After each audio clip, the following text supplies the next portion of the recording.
living. Utilizing today's technology with the best of the past to bring you innovative ideas and up-to-date information for creative lifestyles in today's active world. With your host, Sheryl Borden. Claire, thank you so much for being with us today. I was glad we were going to do a segment on making napkins and placemats because they're really expensive when you buy them, and especially with your new presser feet, they can be made for almost nothing. And really versatile. You can match your wallpaper and your dishes. Right. Mm-hmm. Yeah. And for something just simple like this, you said this little placemat was $5. Yeah, for one. And you always need not at least even four. A napkin. Yeah, and it's only got a straight stitch. Okay. And then after you wash it, it kind of curls up. It doesn't really lay flat. There's really no body to it. And this is what we're going to look at. And this of course, you've made several techniques involved. You don't have to have an overlock machine or a serger. But this looks like a serge. It is actually the only foot that allows you to sew right on the raw edge of the fabric without having to cut after you stitch. Yeah, that's what I thought you And or, you know, the overlock machine has knives that cut. And we don't always cut straight. And, then here you've sewn over a little cord, a right, ribbon. That's done with the pearls and piping foot, another product that we have. This is the Satinedge foot, and I designed it for a woman who's blind so that she could make napkins 27 years ago. Wow.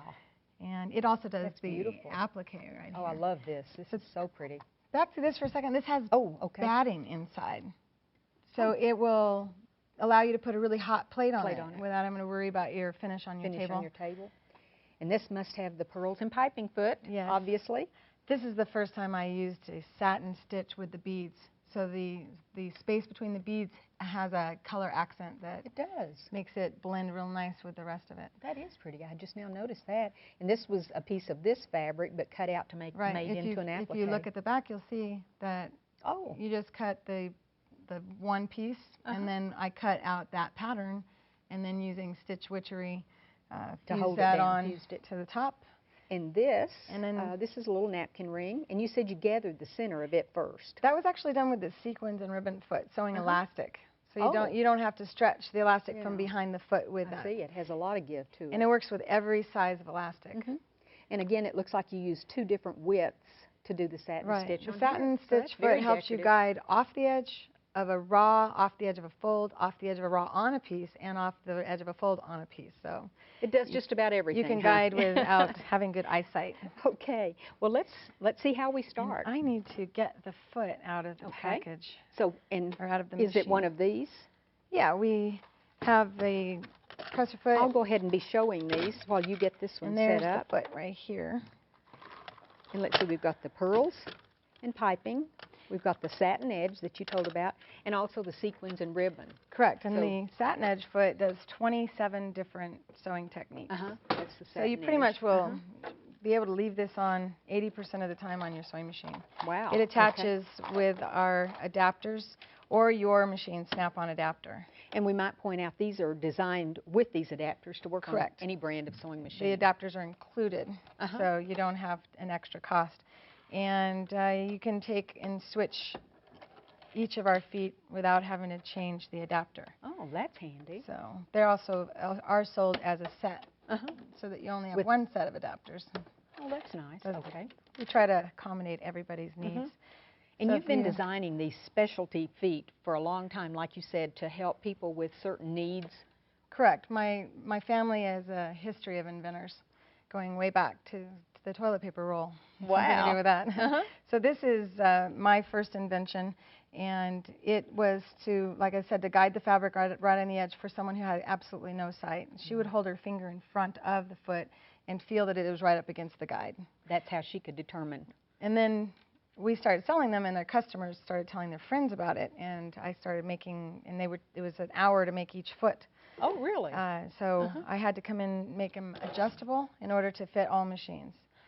Yeah. When we make a napkin, if you want to make a double-sided napkin like this, which adds a lot of flavor, we cross the grains, and that's where I have this not finished, not cut all the way. This is the salvage on this piece, and then you'll see the salvage on this side of the... Oh, yeah. So you've got your bottom piece salvage crossing with the salvage on the top. Got it. And then you cut your napkin shape out after. And I use spray adhesive. I like 3M photo mount, spray mount. And now we're going to go ahead and stitch on this, and I'll show you how and this this works. is the which presser foot? Satinedge. Okay. And this And is that'll be what the only one. resembles the serger. Correct. Uh-huh. It does. It stitches right on the edge. It does this with a similar method. It has a stitch finger that you can change its position. So you can select the zigzag width that you like. You're not stuck I noticed with on a those specific napkins, size. you had different sizes, different widths. And then you bring the needle down in the outside swing, which and is what the does right that do swing. when you tighten or loosen that So screw? I lowered the needle and then moved the wire over to the needle. Oh. Left swing is going to go on that napkin, and right swing goes over the wire. The wire won't allow the fabric to crunch in. If you've ever tried doing a zigzag on the edge, you know it doesn't usually stay. It just wads up. And we usually have to guide everything, usually leaning down and watching Your the needle. back's hurting. Right. So there's no watching the sewing machine needle, and your hands aren't going to get sore because you're literally not supposed to hold the fabric. You don't.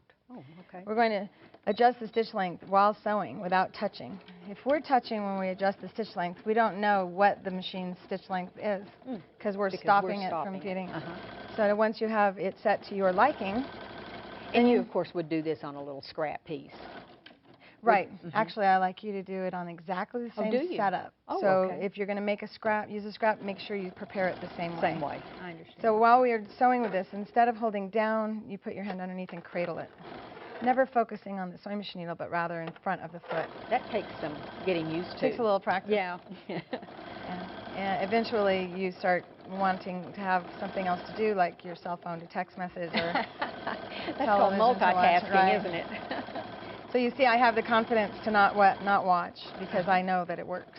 In the beginning, you'll feel a little apprehensive. So all the way to the end and stop with the needle always up. Oh.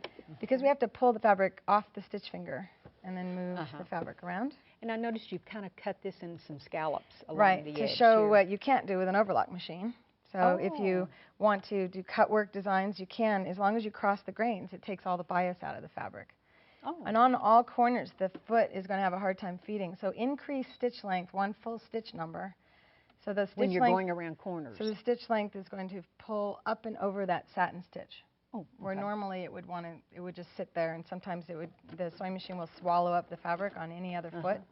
But with this foot, it's going to take it right through with just a few stitches, and then shorten it back down to the setting that you liked in the first place. So you want to pay attention to what it was before. What you started Looking with. at the front of the foot, you can see the fabric's coming away from the guide because of its shape.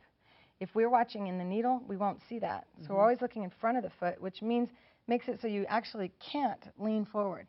I see. You have to sit upright. It's a whole different concept. Right, and the distance the needle should be away from you is the distance it takes for you to focus to read a book. Oh, okay. So if you're sitting with your nose right up on the needle, and you can't read your book with your nose up on the page, then you're sitting too close. And this is how it works for your satin stitching on the And you edge. don't lift it up again once you get around that corner.